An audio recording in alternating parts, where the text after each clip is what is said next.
prayer. Yes, ma'am. Well po. Let's bow down our heads and pray. Merciful Lord, you are our guide, the source of our strength, the author of our hope. We come before you today seeking understanding and wisdom. Show us your grace, dear Father, relieve our fears and worries, and grant us a knowing mind and an expectant heart, that by assurance of your presence we may learn to abide in you. May we know what you want us to do, and may we accomplish this according to your will. In Jesus' name we pray. Amen. Amen. I will now proceed to the calling of the roll. May I hear a motion? Kong Jun. Madam Chair, move to dispense with the calling of the roll. And so move, Madam Chair. There's a motion to dispense the calling of the roll, duly seconded. Is there any objection? Hearing none, the motion is approved. We'll now proceed to the approval of minutes of previous meeting. May we hear the motion? Madam Chair, Yes, Kong Miki. I move that we dispense with the reading of the previous meeting and approve the same, Madam Chair. I second the motion, Madam Chair. There's a motion to dispense the reading of previous minutes of previous meeting and approve. Duly seconded. Is there any objection? Hearing none, the motion is approved. We'll now proceed to the recognition of the members of this committee and resource persons. I would like to recognize the presence of Honorable Adrian F. Cas, our Vice Chair, the birthday boy, Kong Jun Gato. We also have Representative Mickey Villago.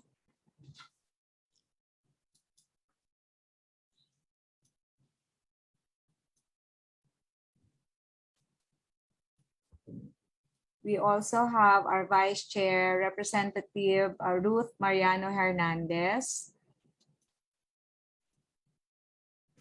Representative Dalia Loyola.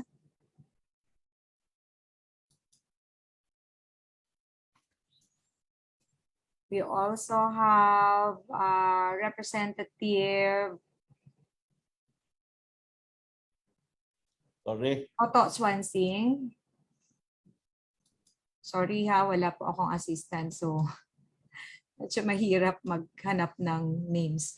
Ma'am Sylvia, can you recognize the presence of our resource persons? Yes, ma'am. Madam Chair, Alan Nicleo po, present. Yes, recognizing the presence of Representative Alan Icleo. Ma'am Sylvia? Yes, ma'am. For today's meeting, we have from the DOH, Mr. Roderick Napulan, Dr. Bambi Kaluwag, Division Chief of the NCT Division, Disease Prevention and Control Bureau. We have Dr. Marivic S. Samson from the Nutrition Policy and Planning Division of the National Nutrition Council. From the Department of Trade, we have Director Marcus Valdez. From the Department of Science and Technology, Food and Nutrition Research Institute, we have Ms. Cathy Dimalig, Ms. Giselle Digay, Mr. Michael Serafico, and Ms. Joanna A. Hernandez. From the Department of Labor, we have Mr. Mark Valeros. From the Nutritionist Dietitians Association of the Philippines, we have Professor Zenaida F. Velasco. From the PhilHealth, we have Ms. Melissa Mabagos and Ms. Jenny Maria Escueta. From the Department of Budget and Management, we have Mr. Carlo Miguel Centeno of the OPCCB. From the Department of Social Welfare and Development, we have Mr. Garrett Paris and Mr. Artemio Bautista. From the Department of Education, we have Ms. Marie Blanca Piatos. From the Social Security System, we have Dr. Roberto Putong. From the Government Service Insurance System, we have Attorney Giovanni Lin Kikoy Marin, Maria Nelia Valerian, Ms. Sofia Shock Velasco, Mr. Geoffrey Reyes. From the Philippine Dermatological Society, we have past president, Dr. Lorna Pes. And from the PMA, we have Dr. Noemi Sarabia, Commission on Legislation. That's all, Your Honor. I would like to recognize also the presence of Representative Opong Ordanyez. Magandang umaga po sa inyong lahat, to our distinguished colleagues and esteemed resource persons at sa lahat po ng kasama natin ngayon. Again, maraming salamat po sa inyong pagdalo. As this committee continues to perform its tasks even during the time period of 18th Congress of the Philippines, I would like to assure everyone that the committee stays focused on its mandate of making laws that effectively respond to the health needs of our people, especially during this time of pandemic. This committee has started with a bang, and we do not in any way intend to end on a whimper. Although much of the bills that we will take up at this point will have to hurdle the fact that time is already running out, it does not give the committee nor anyone else an excuse to slacken in our performance, bearing in mind Section 48 of House Rules, which provide that in case of bills or resolutions that are identified as priority measures of the House, which were previously filed in the immediately preceding Congress and have been approved on third reading, the same may be disposed of as matters already reported upon the approval of majority of members of the committee present, there being a quorum. In case of local bills which were previously filed in the immediately preceding Congress and have been approved on third reading, the same may be disposed of as matters already reported upon the approval of majority of the members of the committee present, there being a quorum. With this in mind, included in our agenda for today for deliberation are local bills on establishment and upgrading of hospitals such as House Bill 3285 or WAO District Hospital in the province of Lanao del Sur, House Bill 6121 or Bogo Medellin Hospital in the province of Cebu, and House Bill 10045 or the Bulacan Medical Center in the city of Malolos, Bulacan, in full and faithful consideration of the equity provisions of RA 11223, otherwise known as the Universal Healthcare Act, particularly in terms of giving every Filipino access to healthcare in as much as they have been granted under the law, immediate eligibility and access to preventive, promotive, curative, rehabilitative, palliative care for medical, dental, mental, and emergency health services delivered either as population-based or individual-based health services. For the national bills, we have included proposals that mandate food establishments to display the nutrition facts and information on their menus. These measures squarely address the need for an integrated and comprehensive approach to ensure that all Filipinos are health literate, provided with healthy living conditions, and protected from hazards and risks that could affect their health. Lastly, we also have House Bill 9821 entitled An Act Institutionalizing a National Psoriasis Care Program and appropriating funds therefor, in a hope that Filipinos with psoriasis can be reintegrated as productive members of society and meaningfully contribute in the continuing task of nation building. The committee seeks to expedite the consideration of these measures in today's hearing, and so we ask for everyone's guidance and cooperation. Again, maraming salamat po sa inyong lahat. We'll now proceed to the deliberation of local bills. First in the agenda is House Bill 3285, entitled An Act Converting the WAO District Hospital in the Municipality of WAO, Province of Lanao del Sur into Level 2 Hospital functioning as an annex of Amay Pakpak Medical Center to be known as the Amay Pakpak Medical Center Annex, authored by Representative Ansarudin Abdul Malik Adyong. To be sponsored by Representative Ompong Ordanyez. Ompong. Good morning po, Madam Chair. Good morning, everyone. On behalf of Representative Ansarudin Abdul Malik A. Adyong, may I submit that the explanatory note of House Bill number 3285 be the sponsorship speech. Thank you, Madam Chair. Thank you so much, Kong Ompong. We'll now hear from the Department of Health. Do we have Sir Rod Napulan? Hello po, Madam Chair. Good morning, everyone. So happy birthday po, Kong Gato. And for all the members of this committee and colleagues from the government and health sector. So let me read, Madam Chair, our position paper on the House Bill number 3285. So the Health Facility Development Bureau of the Department of Health lodged the noble intent of the House Bill number 3285, entitled An Act Converting the Wao District Hospital in the Municipality of Wao, Province of Lanao del Sur into a Level 2 hospital functioning as an annex of Amay Pakpak Medical Center to be known as the Amay Pakpak Medical Center Annex, and appropriating funds therefore, as introduced by Honorable Ansarudin Abdul Malik Adyong of the 1st District of Lanao del Sur. Wao District Hospital is a Level 1 hospital with a bed capacity of 25 beds located in the Municipality of Wao, Province of Lanao del Sur. The Amay Pakpak, on the other hand, is a Level 2 hospital under the Department of Health with a bed capacity of 438 beds located in Marawi City.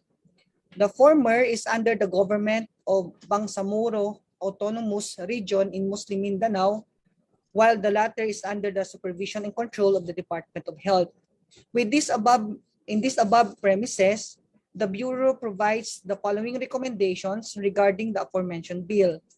First, Wao District Hospital as an annex of Amay Pakpak Medical Center to be known as the Amay Pakpak Medical Center Annex based on the Section 1.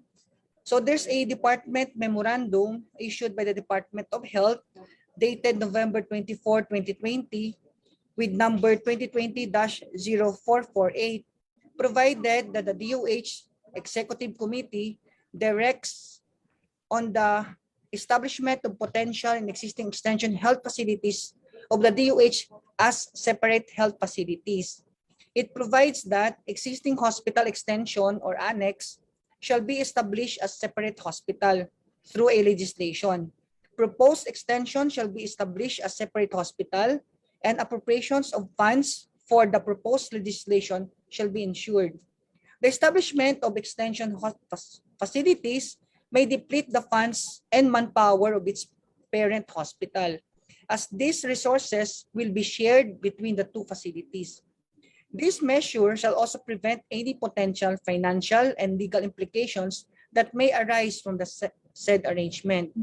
Hence, we recommend that Wao District Hospital remains a separate hospital under the supervision of Ministry of Health, Bangsamoro Autonomous Region in Muslim Mindanao, with its own funding, operations, and management, rather than be established as an extension health facility of Amay Pakpak Medical Center.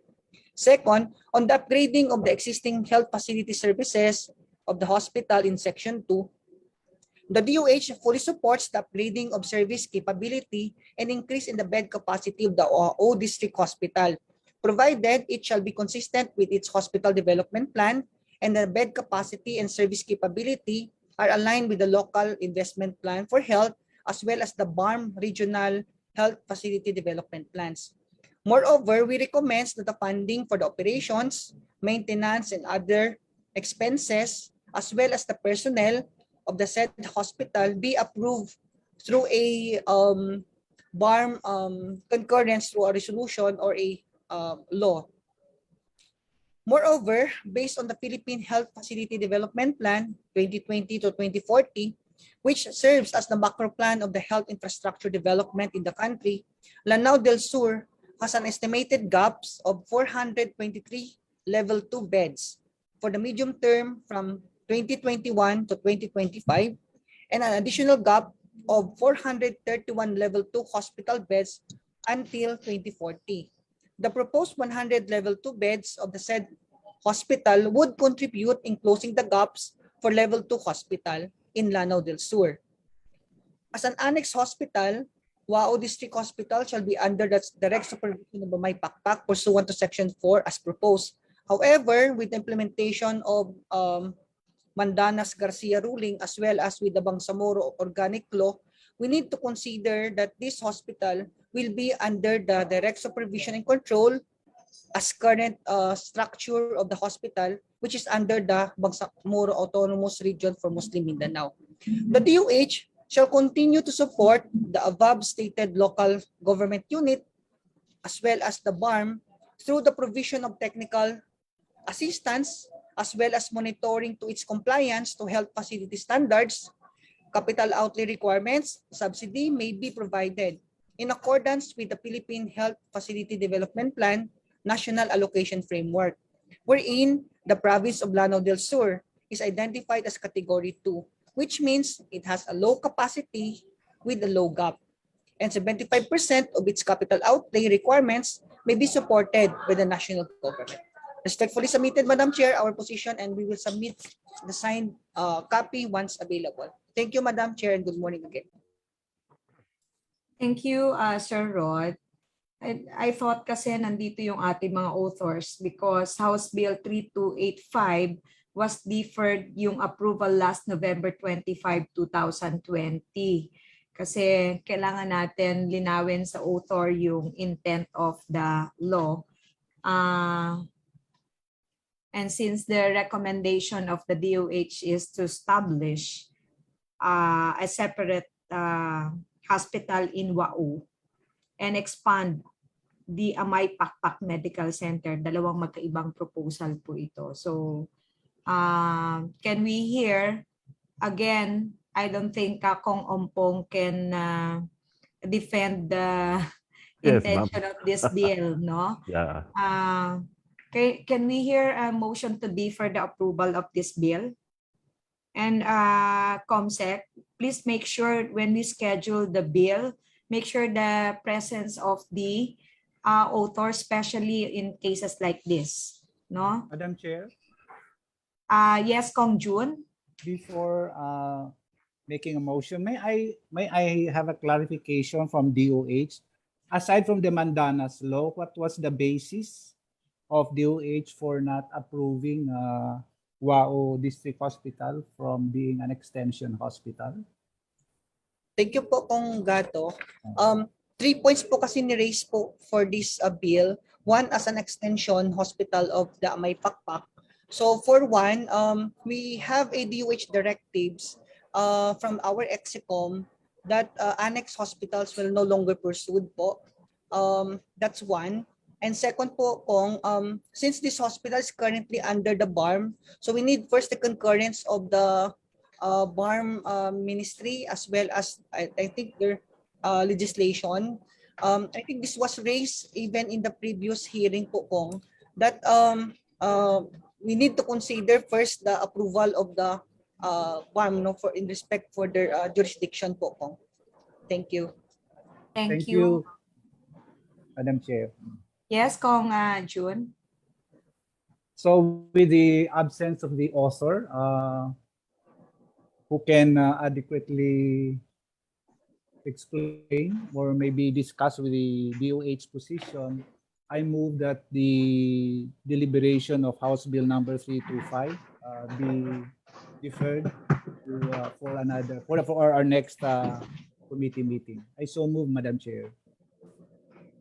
I second the motion, Madam Chair. There's a motion to defer the approval of House Bill 3285, duly seconded. Is there any objection? Hearing none, the motion is approved. We'll now proceed to House Bill 6121, entitled An Act Establishing a General Hospital in Barangay Luya, Municipality of Medellin, Province of Cebu, to be known as Bogo Medellin Hospital, authored by Representatives Janice Salimbangon, Pablo Jan Garcia, Wilfredo Willie Caminero, Vincent Franco Frasco, Emery Lollipop Wano Dizon, Paz Radaza, Peter Jan Calderon. Do we have any of the authors? Ma'am Sylvia? Unfortunately, wala po. But we communicated with them. Yes po. Okay, may we ask Kong Ompong again to sponsor House Bill 6121? Yes, ma'am. May I, on behalf of Representatives Janice Salimbangon, Pablo Jan Garcia, Wilfredo Willie Caminero, Vincent Franco Duke, Praxco, Emery Lollipop Juano Dizon, Paz Radasa, and Peter Jan Calderon, may submit that the explanatory note of House Bill number 6121 be the sponsorship speech. Thank you, Madam Chair. Thank I you so second the much. motion, Madam Chair. Thank you so much, Kong Ompong. May we hear first from the DOH? Thank you po, Madam Chair. So in respect po to the House Bill number 6121, so on an act establishing a general hospital in Barangay Loia, Municipality of Medellin, Province of Cebu, to be known as the Bogo Medellin Hospital and appropriating funds therefore, as introduced by the following representatives, Janice Salimbangon, Deputy Speaker Pablo Jan Garcia, Eduardo Gulas, Wilfredo Caminero, Vincent Francisco, Emery Juano Dizon, Paz Radaza, and Peter Jan Calderon. There are 9 cities and 38 municipalities in the province of Cebu. It has an estimated bed to population ratio of 1:1056 based on its 2022 projected population. The data from our licensing provides that there are 35 licensed hospitals in the province of Cebu, 24 hospitals are privately owned, and 7 hospitals are run by the local government unit, and 4 hospitals are under the direct supervision and control of the Department of Health. Based on the Philippine Health Facility Development Plan from 2020 to 2040, which serves as the macro plan for the health infrastructure development in the country, the province of Cebu has an estimated total gap of 5,360 level 1 hospitals, 1,874 level 2 beds for the medium term 2021 to 2025, and up to 2,422 level 1 beds and 952 level 2 beds for the long-term plan until 2040. In light of the establishment of the province and city-wide health systems, additional hospital beds within the province would contribute in the closing the gap for hospital beds of the province as a whole. However, the distribution of these hospitals within the province should ensure that accessibility of the hospitals is maximized for the population. With the above premises, we recommend to strengthen and upgrade the current service capability of Severo M. Veralio Provincial Hospital in Bogo City. Instead of establishing a new hospital, considering the direction and plans of the said hospital to upgrade its service capability from infirmary to a level 2 hospital. So actually, there's a ongoing upgrading of a hospital po in the Bogo City.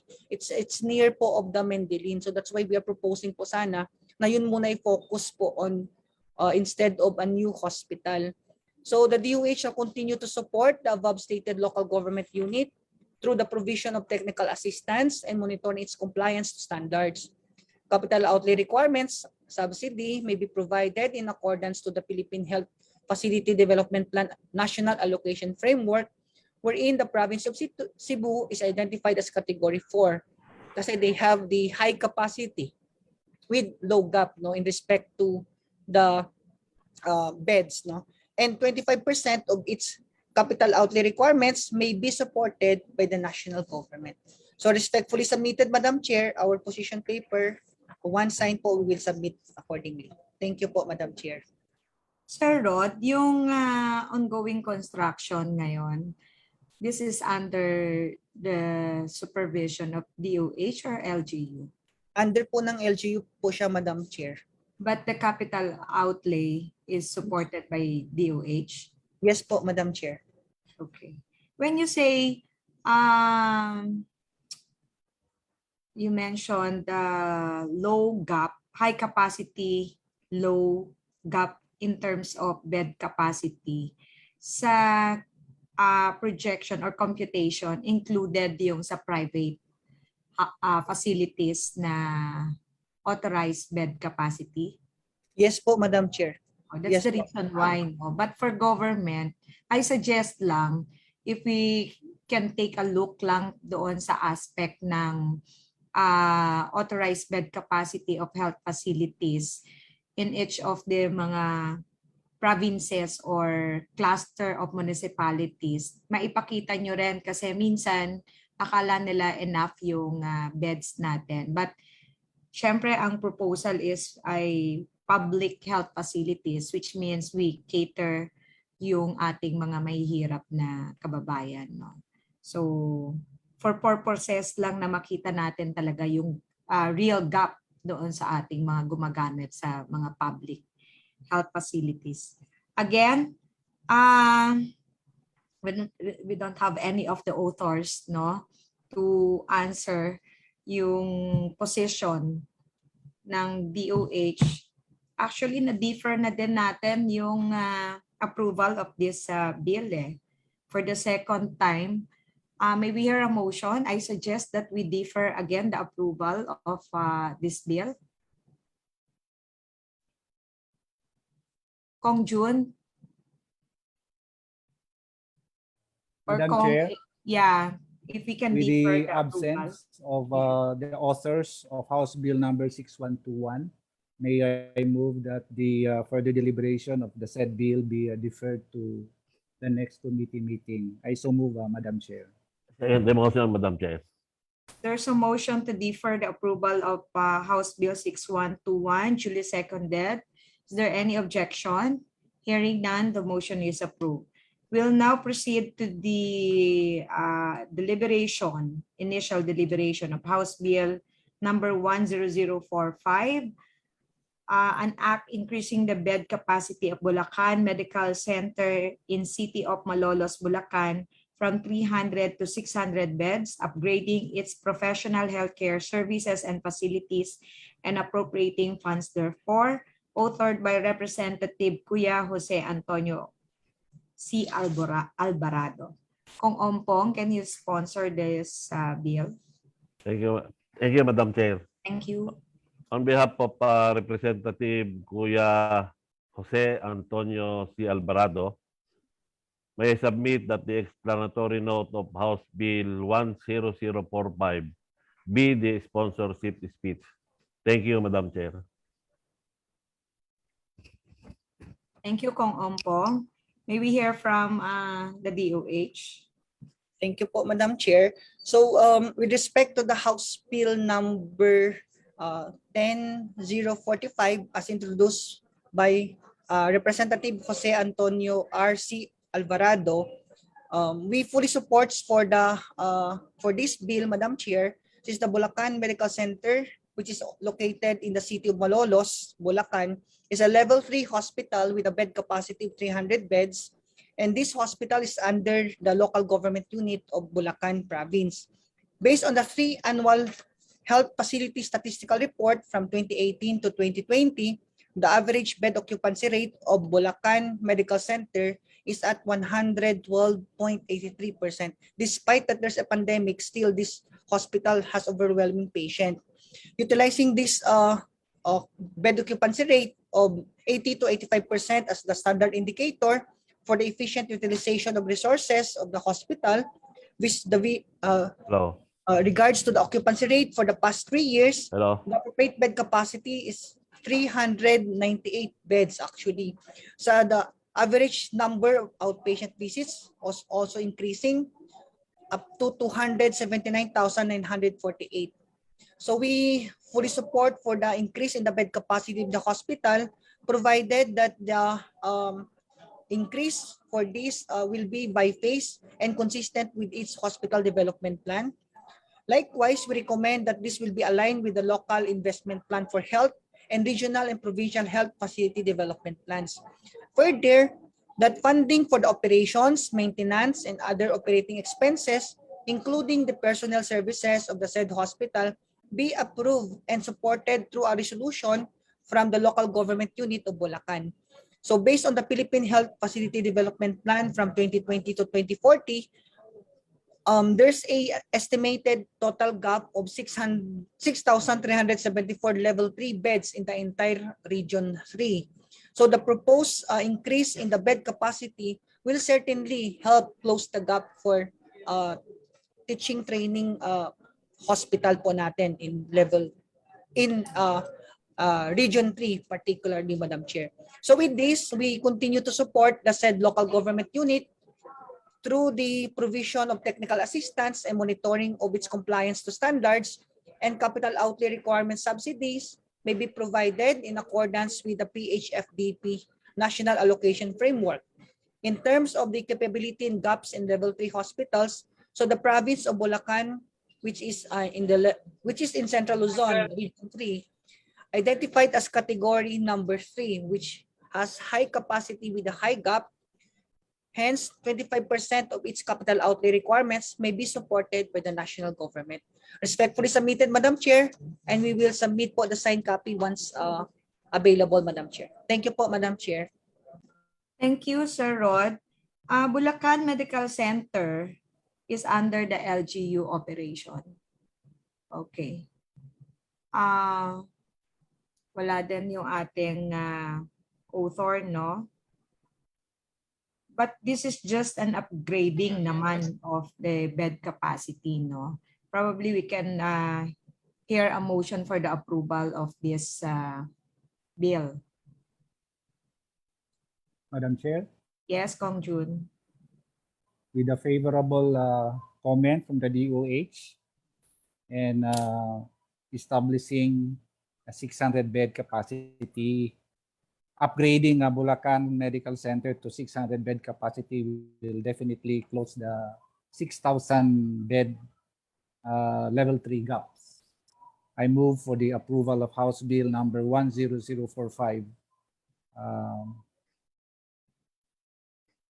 Second the motion.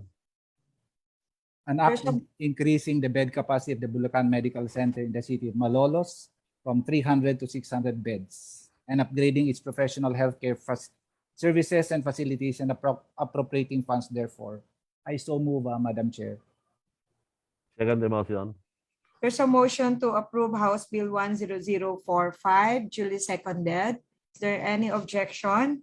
Hearing none, the motion is approved. We'll now proceed to item number 7. But before we tackle 9 related bills, I would like to turn over the chairmanship to the birthday boy, our Vice Chair, Kong Jun Gato. Thank you, Madam Chair. Good morning, esteemed colleagues and distinguished resource speakers. We now proceed with item agenda 7, where we now call on our dear chair to sponsor his our bill, or House Bill number 9821.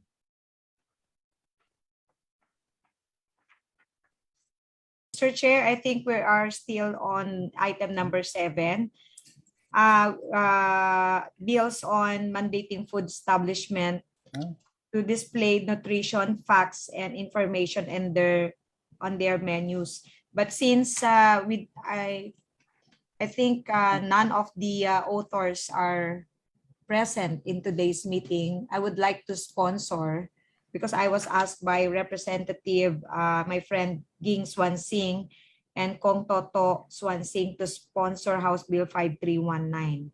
If it's okay for the body to, I sponsored as a whole the 9 bills since they are related bills, Mr. Chair. Yes, go ahead, Madam Chair. Okay, in behalf of our authors of House Bill 463, 2580, 5319, 5389, 5473, 5823, 5931, 6357, and 7083. I would like to request the committee to consider the explanatory note as the sponsorship speech. Mr. Chair. Thank you, Madam Chair. We now proceed with the comments and reactions from our resource speakers. May we call on the representative from the Department of Health?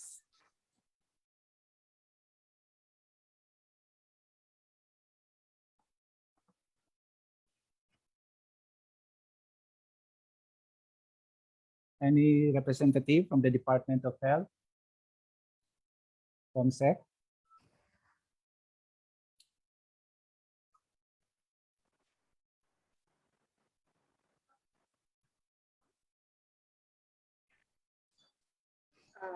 Sir, could we Pro- call National Nutrition Council po? Okay. May we hear from the representative from National Nutrition Council?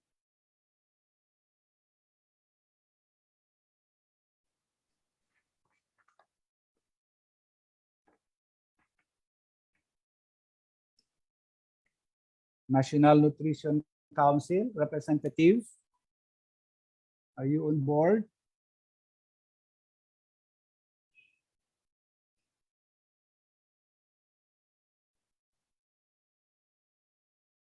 Mr. Chair, I think we have DOST FNRI. Okay. Representative from DOST?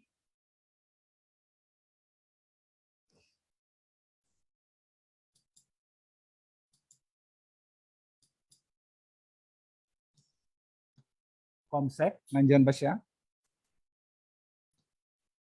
Yes, sir. Opo, na-recognize po natin sila kanina.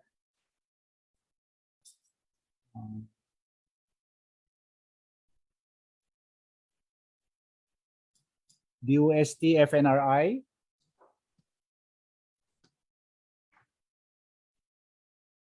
Andiyan siya, Mr. Chair, Marilo Madrid. Ma'am Marilu?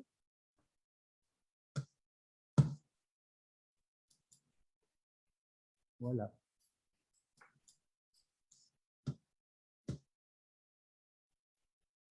Mr. Chair, I think we do have a lot of people from DOST FNRI on board.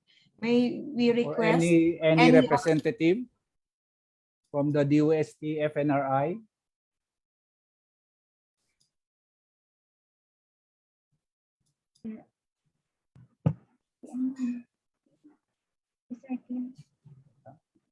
O may problema ba tayo sa connectivity? They're COMSEC? having a problem. Maybe we can go to end up. Thank you, sir. Ma'am Sinaida Velasco. Yes, good morning, Madam Chair and the Honorables. Allow me to read and share my thoughts with you. I've read I believe and I agree that it is the duty of the state to protect and promote the right to health of all the people and instill health awareness. The title of the proposed act, in essence, may be called the Menu Labeling Act, and therefore we may be able to add for food service establishments and other similar establishments. The purpose of the act is to disclose nutrition information so that consumers may be aware of the nutritional contents of standard menu items that will lead to healthier food choices and thereby prevent NCDs such as obesity, cardiovascular disease, diabetes, and certain types of cancer. It is important to write on who shall be covered by the law. And therefore, it's important to note that it will include the fast food chain and restaurants, groceries and convenience stores, food takeout like pizza delivery chains, entertainment venues such as movie theater, amusement parks, and include also chain coffee shops and bakeries. Then it is important to note that there should be a prescriptive way to display calories in the menu cards and or menu boards. But please take note that the reference caloric intake of 2,000 calories and the caloric requirement varies among individuals. In the same vein, the serving size and total calories will depend on the size of the containers. For example, a small cup equivalent to 12 ounces will give us 140 calories, and a large 32 ounce will give us 310 calories. I would also like to seek the agreement on the nutrition information that will be written out. And there are many items to write in the nutrition information. So we have to agree on what are really the essential items. Although as a policy, the detailed information may be available upon request. There are many standards and sources of menu labeling that we could access to. Examples are the nutrition databases, the laboratory analysis, the nutrition facts label, and credible cookbooks. Finally, menu labeling is one avenue to increase consumer awareness of the nutritional contents of the food they consume, but emphasis should also be given to health through lifestyle interventions like exercise, limiting alcohol or tobacco use, and managing stress.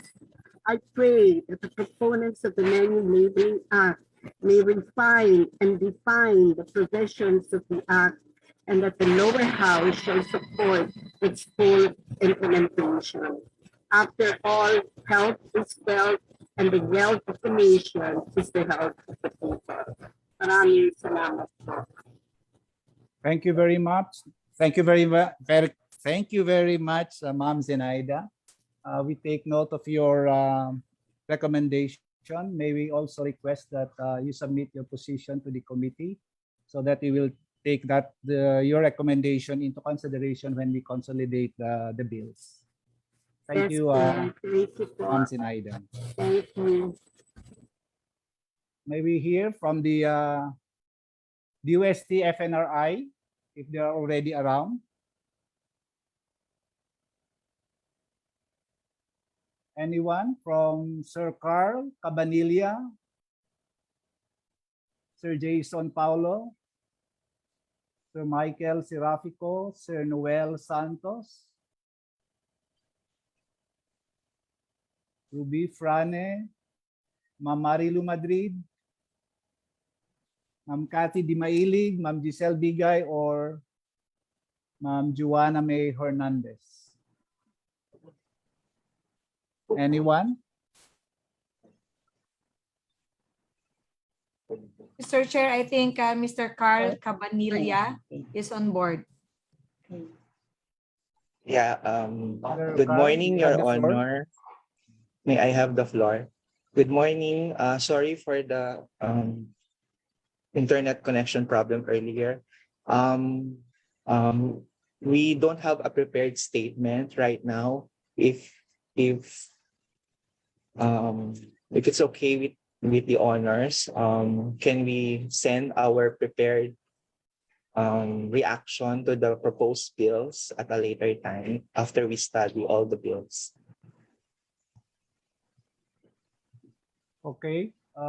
Sir Carl, please submit your position paper to the committee. Thank you, Your Honor. Any other speaker from DUST FNRI?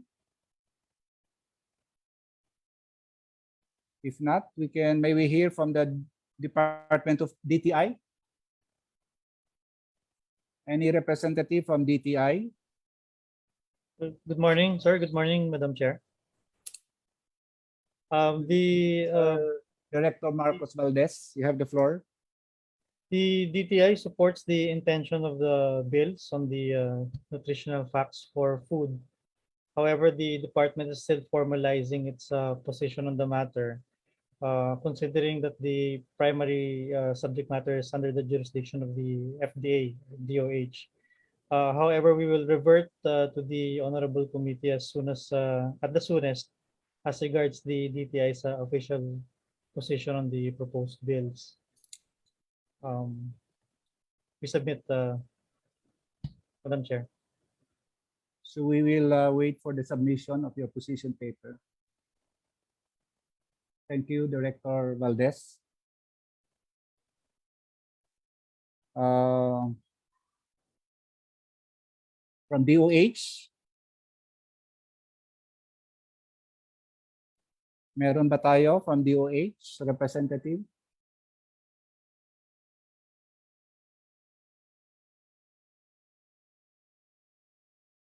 From FDA, Food and Drug Administration, any representative?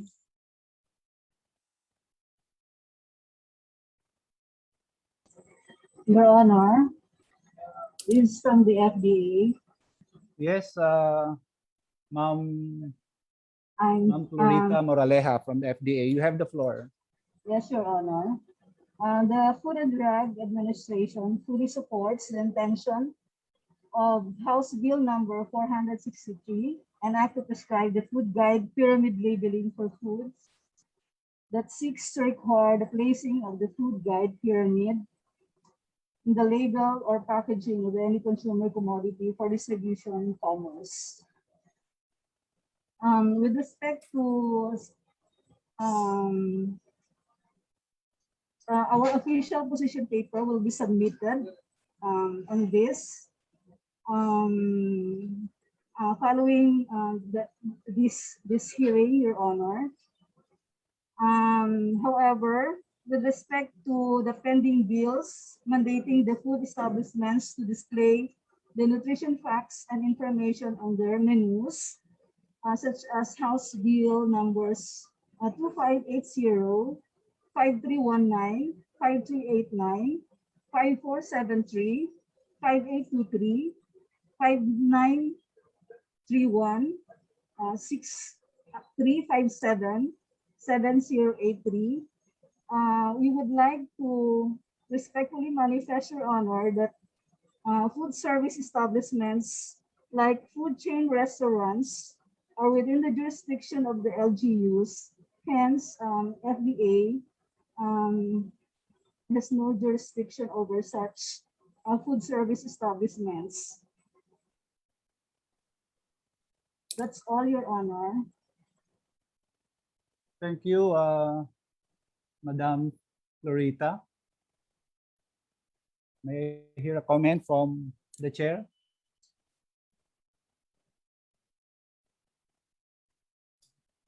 Clarify ko lang, Mr. Chair, yung nasabi ni Ma'am, ang FDA doesn't have any jurisdiction sa food establishments.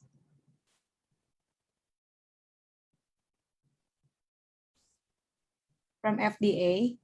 Sino nga po yung kanina na nagsalita? Yes, Madam. Food service establishments are under the jurisdiction of the local government units. And DTI.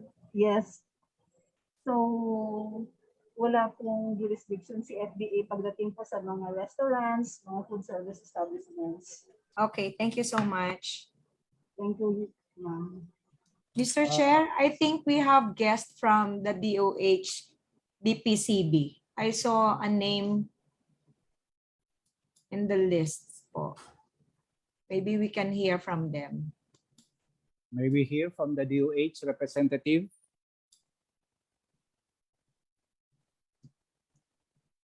I saw the Anong name name niya? Errol Jason Beronio. Mr. Beronio, are you on board?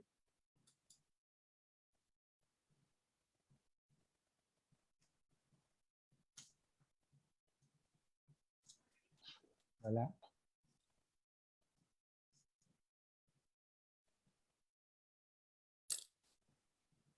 Balikan ko lang yung yung comment from the FDA. Just a clarification. Yes, Um, Your Honor. you said wala kayong jurisdiction on because it's under the jurisdiction of LGU, so you cannot, you don't have any say on the whether you approve or disapprove a bill requiring the display of caloric requirements in food service establishments. Yes, Your Honor, because with respect to food service establishments, the one giving them licenses or permit is the business permit coming from the LGUs, not with the Food and Drug Administration. So pagdating sa sanction, hindi po kami ang magsasanction sa mga food service establishments, kundi ang LGU po, Your Honor. Okay, thank you very much.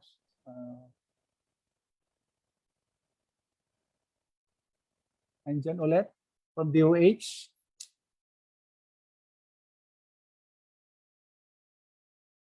Do we have a representative from the DILG?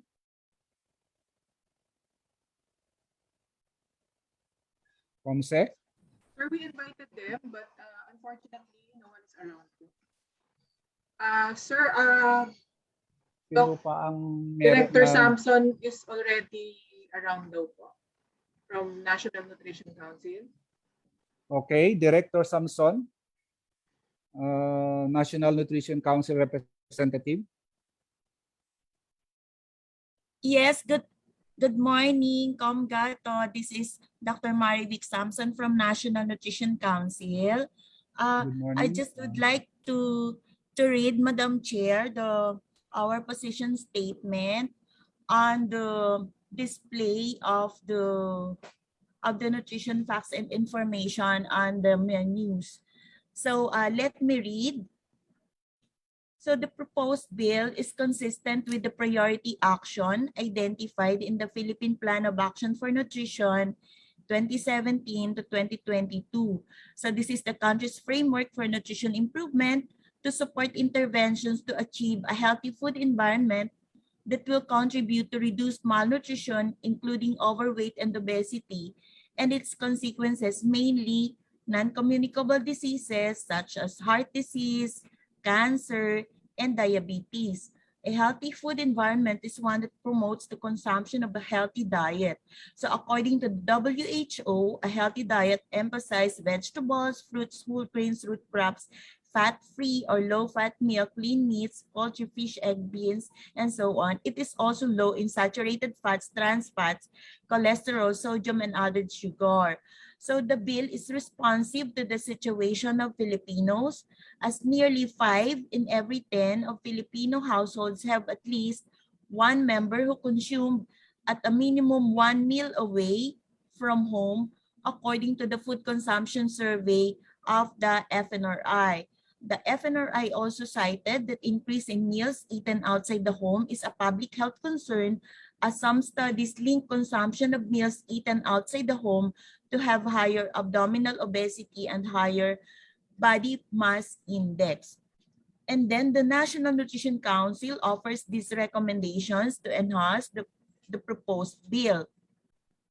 The provision of nutrition labeling on the menus has the potential to impact positively to consumers' health and nutrition by reducing consumption of less healthy food. There are limited studies on the impact of restaurant menu calorie labeling, particularly on reduced calories ordered. Menu calorie labeling is a relatively low-cost education strategy that may lead consumers to purchase food with less calorie based on a systematic review by Long et al. In 2015. In the more recent Cochrane systematic review on nutrition labeling for healthier food purchasing and consumption, findings from low-quality evidence suggest that calories or energy may be reduced from food purchased in restaurants with nutrition labeling on menus. Despite the limited evidence, nutrition labeling in food establishments could be one of the measures to address obesity. Thus, a secondary objective could be added in the House bill, which is to incentivize food establishments to serve healthier food and beverages. The definition of food service establishment can be enhanced using this definition. It could be part of a chain with 20 or more locations doing business registered under the same name, regardless of its type of ownership, and offering for sale substantially the same menu items. While the compliance of larger food establishment chains would be relatively more manageable, it is recommended that the coverage also include cafeterias and carinderias, but with alternative implementation scheme. These two types of food establishments were found to be the most commonly patronized in addition to Turo-Turo, based on the 2016 Food Establishment Survey of Food and Nutrition Research Institute. It is possible to indicate the nutritional information of foods in cafeterias, which may not necessarily be based on a laboratory-based nutrition composition analysis, but based on a computation using nutrition information based on the data from the Philippine Food Composition Table of the FNRI. The implementation of such can be done stepwise within 2 years as capacities are improved. Determination of nutrition information can be done through a nutritionist dietitian, either from the local government unit or hired for this purpose as consultant. The DOST through the FNRI can make available technologies, including online food composition tables. Issuance of compliance certificates can be done by the local government units through their nutrition offices. The bill can also include provisions for food served by food service establishments but served through takeout or delivery, a scheme that has been adopted because of the restrictions from the COVID-19 community quarantine. Online menus can include nutrition information as well as takeout menus.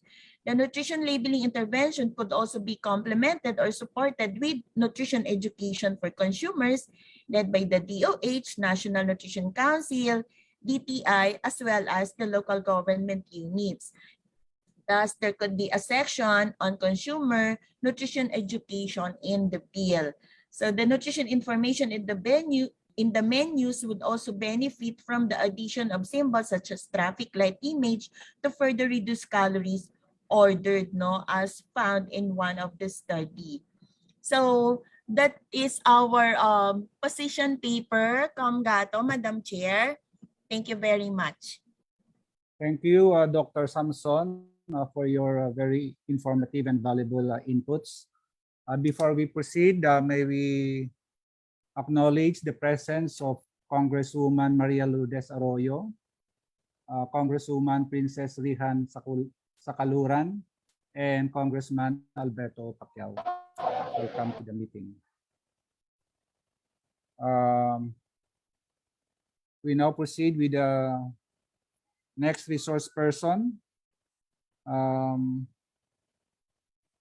the Department of Finance. Do we have a representative?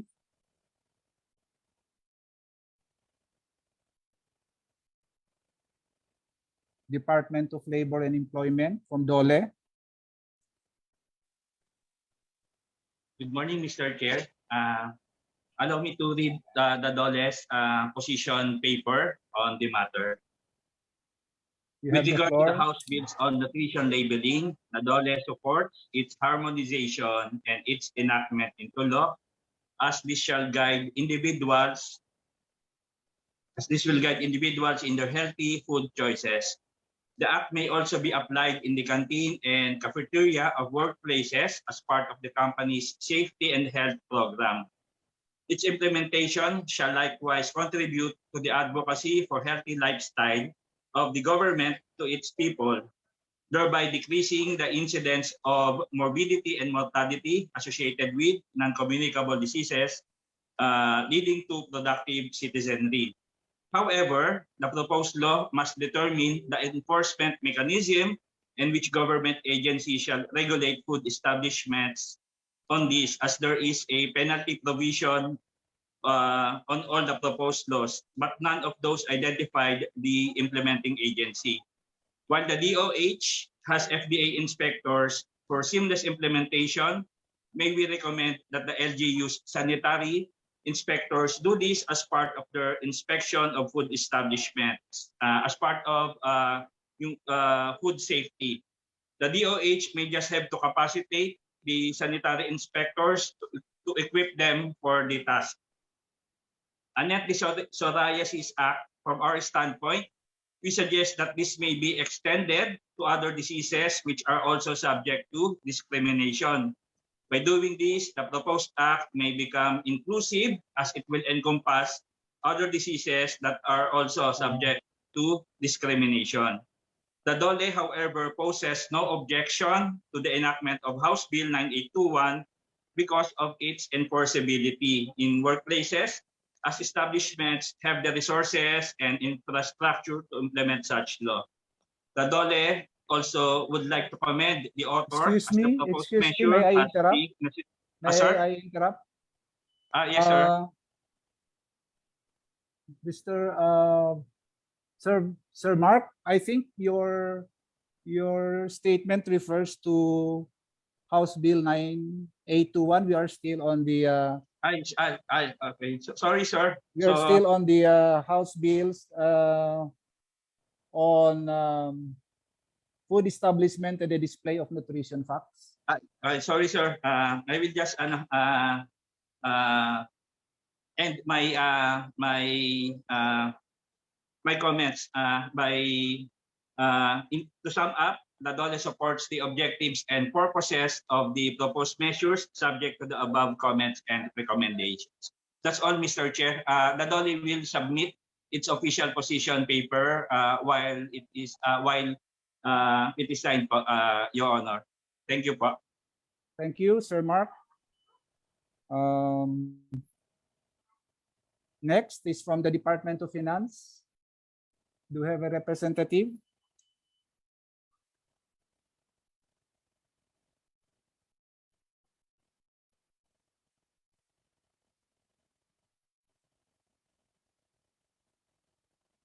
Okay, we maybe call back the representative from the DUST FNRI.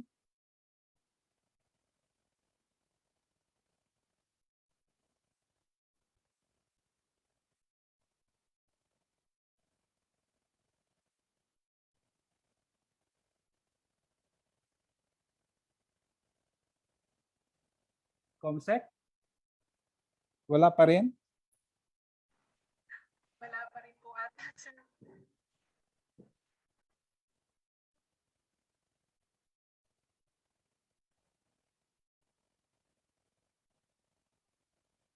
So if there are no more resource speakers,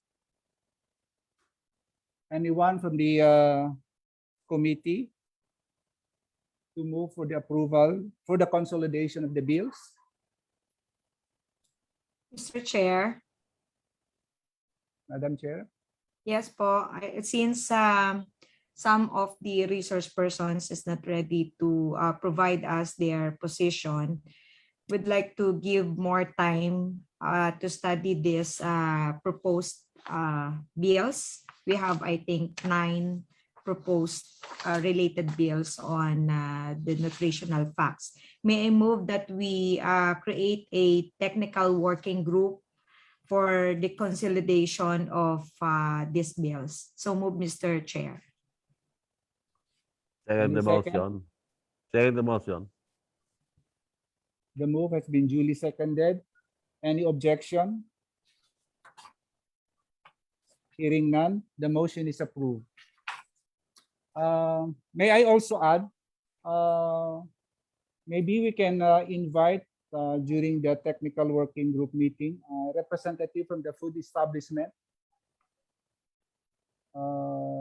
Yes, I agree, Mr. Chair.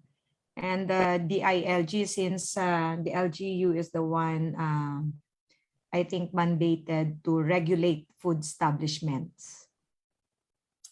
Thank you, Madam Chair. So we now move on to the next agenda, the deliberation of House Bill number 9821. May we now call on the chair to sponsor her bill.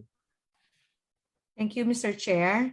May I submit the explanatory note of the bill as my sponsorship in the interest of time, and in as much as it already provides the rationale for this proposal. But allow me to underscore that psoriasis is not simply a skin disease because it also affects the whole body, as evidence shows that people with psoriasis, be it mild, moderate, or severe, may also experience psoriatic arthritis and other comorbidities.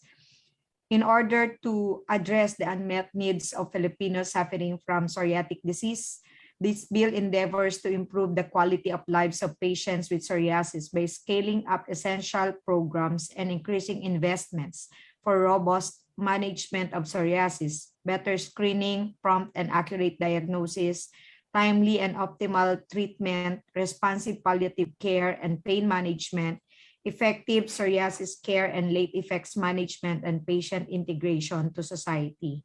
It also seeks to make psoriasis treatment and care more equitable and affordable for all, especially for the underprivileged, poor, and marginalized Filipinos.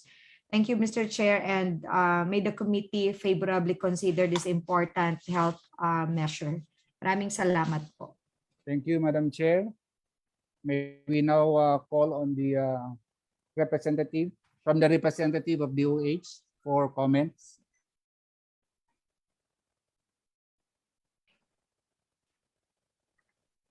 Madam Chair, Mr. Chair, good morning. Good morning, Sir Jason. You have the floor. Yes. Thank you, Mr. Chair.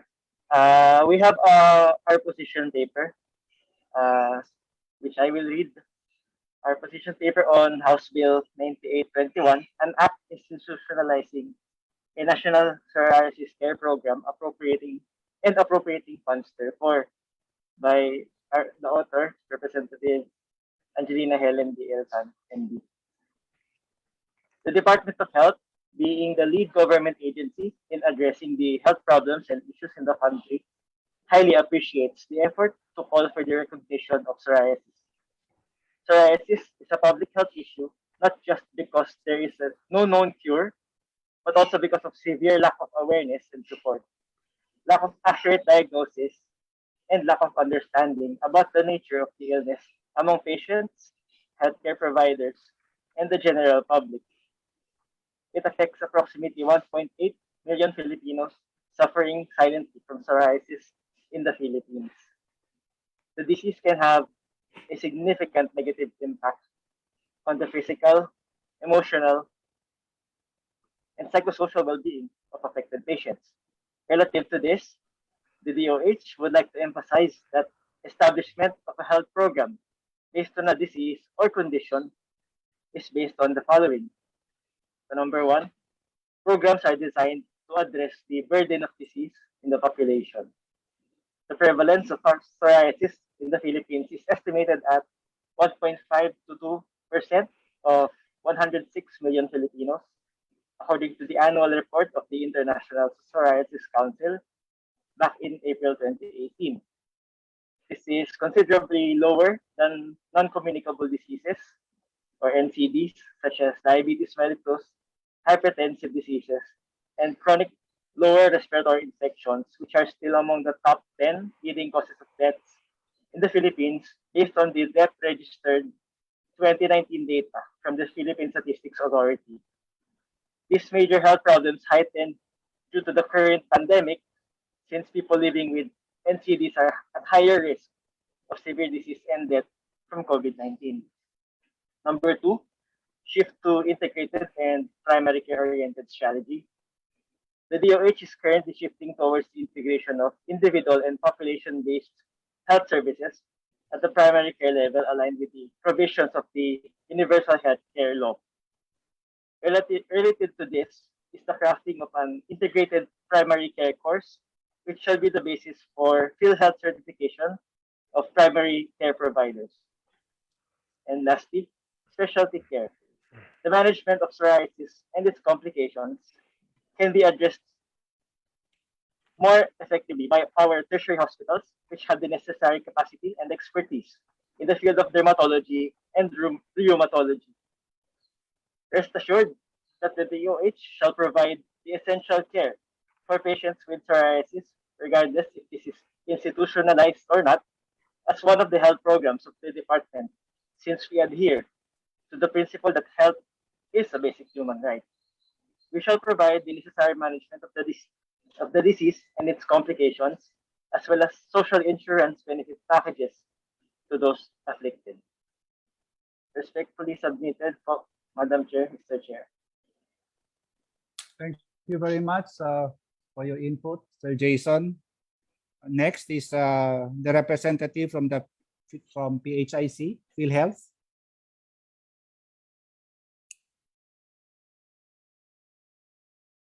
PhilHealth representative.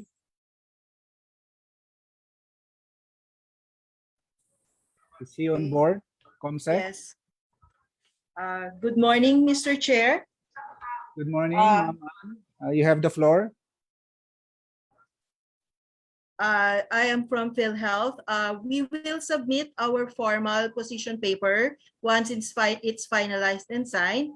But as an input to this bill with good intention, we would just like to say that development of benefits in PhilHealth is guided by first the Universal Healthcare Act, including the positive recommendation of Health Technology Assessment Committee for any or Council for any intervention that we will finance. Second is within the bounds of our mandate, the Social Health Insurance Act of 2013. Then, of course, the available resources of PhilHealth to cover benefits. So we have to balance the needs, and in making the priority, in prioritizing the benefits that we will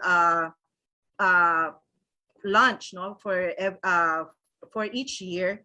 Also, we are developing, or as part of Universal Healthcare Act, as mandated by that law, a comprehensive outpatient benefit package. So as this bill have provided for management of psoriasis mostly on an outpatient basis. So there is a room for the inclusion of this. However, as I said, we will be guided by the existing laws as well as the available resources from PhilHealth.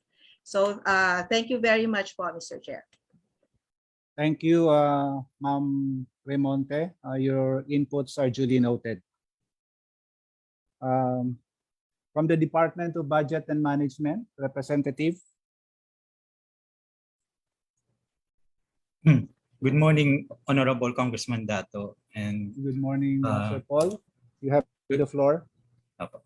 Good morning din po, Madam Chair, and good morning, everyone. In behalf of the DBM, we would like to manifest that we are currently finalizing the position paper on the subject bill. In particular, our office, the OPCCB, is looking at the pertinent provisions of HB 9821, specifically on the organization and staffing concerns related to the creation of the National Psoriasis Care and Control Council, as well as the implication of its role on the Psoriasis Care Center in the local levels. In this respect, we will submit our official position paper as soon as it is approved by our principals. Thank you very much, po. Thank you, Sir Vincent. Kindly submit your position paper. Next is from the Department of Social Welfare and Development, representative. Thank you, Mr. Chair.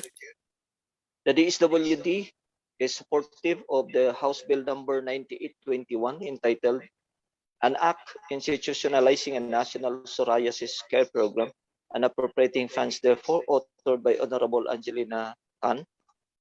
The introduced measure seeks to address the unmet needs of the Filipinos suffering from psoriasis disease that negatively impacts the quality of life of roughly 2 million Filipinos, or 2% of the population. For the record, Mr. Chair, since the persons living with psoriasis shall be considered as persons with disabilities according to Article 7, Section 24 of this House Bill number 9821. The DSWD has already a social protection programs ready to be accessed by persons living with psoriasis. But as of now, the Department Legislative Liaison Office of the Department has requested the comments and finalization, a recommendation of the Legislative Bill Review Committee for the finalization of our DSWD position paper on the matter. DSWD's official position paper is to be submitted once approved by our Honorable Secretary. Thank you, Mr. Chair. Thank you very much, Sir Bautista. Next is from Sir Mark Valeros from Dole. Good morning, Mr. Chair. Good morning. You have the floor. Thank you very much, Mr. Chair. Under House Bill 9821, from our standpoint, we suggest that this may be extended to other diseases which are also subject to discrimination. By doing this, the proposed act may become inclusive as it will encompass other diseases that are also subject to discrimination. The DOLE, however, poses no objection to the enactment of House Bill 9821 because of its enforceability in workplaces as establishments have the resources and infrastructure to implement such law. The DOLE would also like to commend the author as the proposed measure has the necessary provisions for the successful implementation of an act as governance, sociocultural acceptance, capacity building, health promotion, access to treatment and benefits, enforceability, and funding. In sum, the DOLE support the objective and purposes of the proposed measure, subject to the above comments and recommendations. Again, Mr. Chair, we will send our official position paper once signed. Thank you very much. Thank you, Sir Mark, for your input. Next is from the DILG.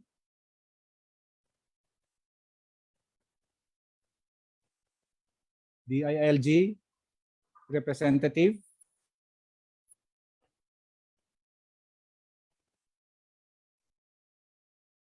Kung wala, representative from FDA.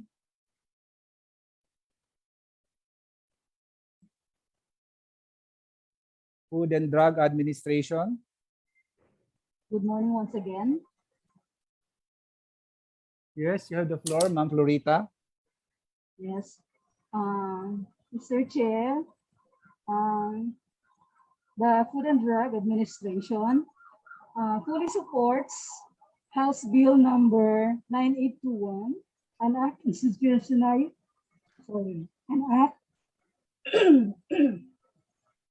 institutionalizing a national psoriasis care program and appropriating funds therefor. Specifically with respect to Section 22, second paragraph, whereby it states that the FDA shall create a dedicated and streamlined process for the licensing of innovator and generic psoriasis medication. The FDA, by virtue of the Anti-Red Tape Act and its implementing rules and regulation, is already implementing this provision, and is fully supportive of such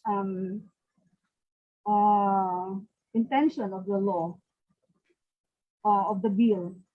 The Food and Drug Administration will submit our final and official position paper on this, as we need to still to study and have a comprehensive position paper on this proposed bill. Thank you, sir. Thank you, Ma'am Florita. So we will wait for the official position paper from your department. Yes, sir. Thank you. Next is from the Philippine Medical Association representative.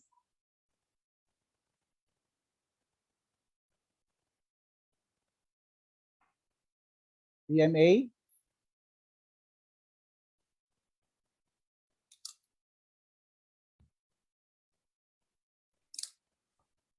If he's not around, maybe we can hear from the Philippine Dermatological Society, PDS. Sir, from the Philippine Medical Association. PMA, okay. Yeah, this is Dr. Dr. Mimi Sarabia, Sarabia. Yes po. you have the floor. Yes.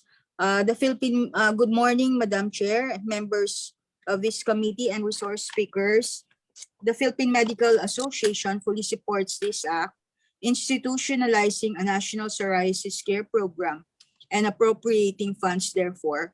And the PMA will submit our position paper soon. Thank you very much, sir. Thank you, Dr. Sarabia. From the Philippine Dermatological Society, PDS. Good morning, everyone. Allow me first to thank Congressman Angelina Tan for sponsoring this bill. We have been long working for this realization on the plight of patients with psoriasis. At the moment, we have submitted already a letter addressed to Secretary Duque for inclusion of psoriasis and psoriatic arthritis together called psoriatic disease as a non-communicable disease, because as everyone knows, NCDs are also important. They're chronic, and the comorbidities of psoriatic disease include causes of mortality worldwide, cardiovascular disease, that's stroke, diabetes mellitus, hypertension, metabolic syndrome. These are all classified as NCD, and so we are appealing to the DOH to formally include this as an NCD. We are looking forward to the position papers in support of this bill from all the speakers that you have called on. Representative Gato, happy birthday. That's all. We are waiting, eagerly awaiting. Thank you very much. Thank you, Dr. Fres. May we hear now from the Philippine Rheumatological Society.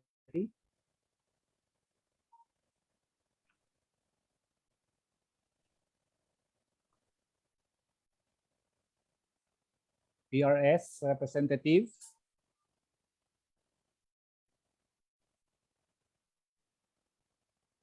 ComSec, do we have representative from PRS? Unfortunately, sir, wala po. Okay. So we move to the representative from Commission on Higher Education.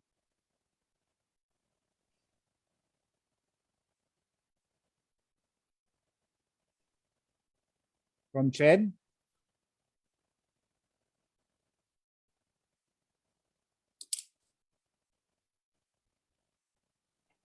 Meron ba? ComSec? Sir, wala rin po, sir. Kung wala, we call on the representative from the Department of Education, DepEd.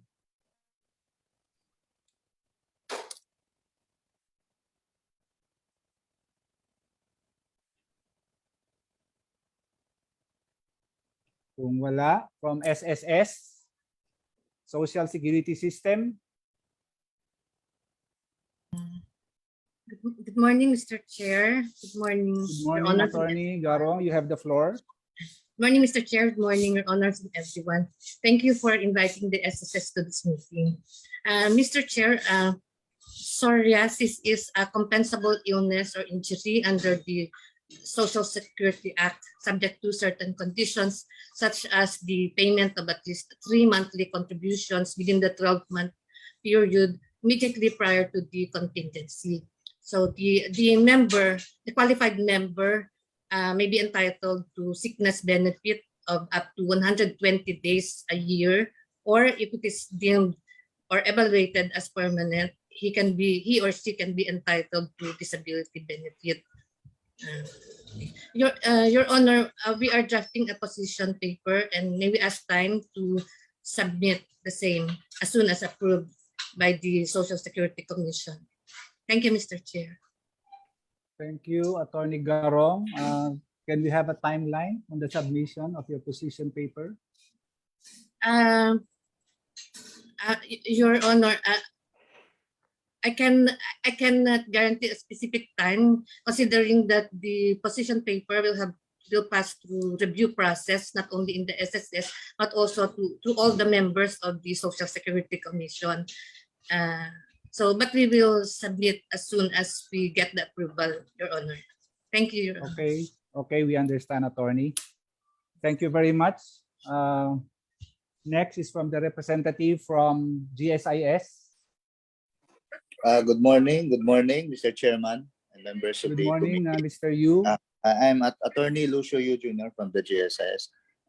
We will submit our position paper on the bill, but we fully support, while there is no direct provisions affecting GSIS, just like the SSS also, we want to convey that the GSIS has been granting disability benefits under certain conditions and after evaluations, and of course after payment of premiums. And on the part of the GSIS, we had facilities that are PWD friendly, and so it will not be a problem for us also.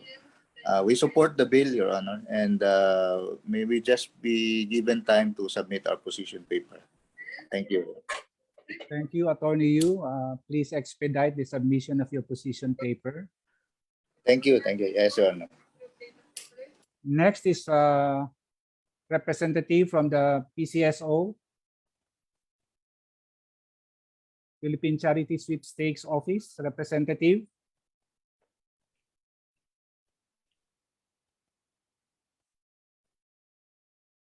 Comsec, nandyan ba siya?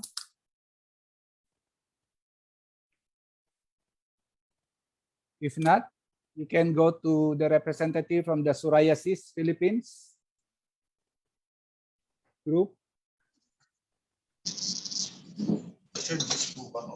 Good morning po. I just wanted to take this. Good morning. My name is Joseph de Guzman. I'm the president of Psoriasis Philippines. Our community wants to thank you. Naiyak na po kami kasi first time na napag-usapan yung aming kondisyon na napakahirap. Maraming salamat po sa inyo lahat.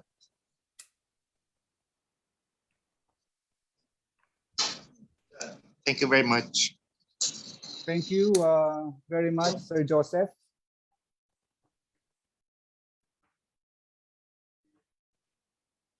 Meron pa bang hindi natawag, Comsec?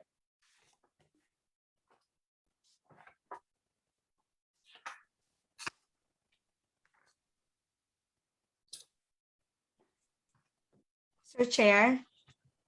Yes, Madam Chair. Yeah, I think we called on the resource persons already. Lahat sila, no? As I can see, isa lang po itong bill na to na i-file in Congress, no? And naintindihan ko po yung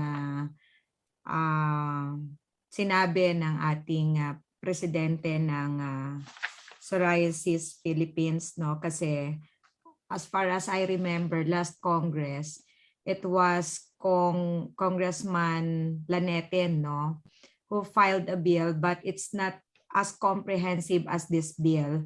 It talks more on the benefit in PhilHealth, for PhilHealth to cover psoriasis, no. So it's about time that the DOH, DPCB, NCD include this condition in their programs, no? So napakaganda po ng proposal. It's a comprehensive program, integrated also in the community and in all healthcare facilities. So I would like to ask the body for the consideration of this bill, no? That's all, Mr. Chair. Thank you, Madam Chair. Mr. Chair. Yes, Kong. Mr. Chair, I move that we approve in principle House Bill 9821, entitled An Act Institutionalizing a National Psoriasis Care Program and appropriating funds therefor, authored by our good chair, Angelina, Also, Mr. Chair, I also move that all members present be made as co-authors. I so move, Mr. Chair. Second, Mr. Chair. So there is a move for the approval of House Bill number 9821, and for all those present in this meeting be included as a co-authors, and is duly seconded. Do I hear any objection? Hearing none, House Bill number 9821 is hereby approved. Congratulations, Madam Chair. Maraming I salamat fully po. support and Congrats your po, Madam Chair. laudable bill, Madam Chair. Thank you, Mr. Chair. Maraming salamat po sa ating mga guests, stakeholders for supporting especially the Philippine Derma Society and PMA, also the Philippine Rheumatology Society, and of course our affected individuals of this condition. So maraming salamat po. Sana po even if hindi pa natin na-approve into law itong panukala na ito, we ask DOH to start na initiating a comprehensive program for this community. Maraming salamat, Mr. Chair, sa inyo pong oras. Again, happy birthday! Thank you, Madam Chair. So for the other matters, I now turn over the chair to our chairwoman. Thank you, Mr. Chair. I think wala na po tayong i-discuss pa. We've tackled the agenda for today. Medyo maaga tayo natapos. Thank you so much. Again, may we hear the favorite motion?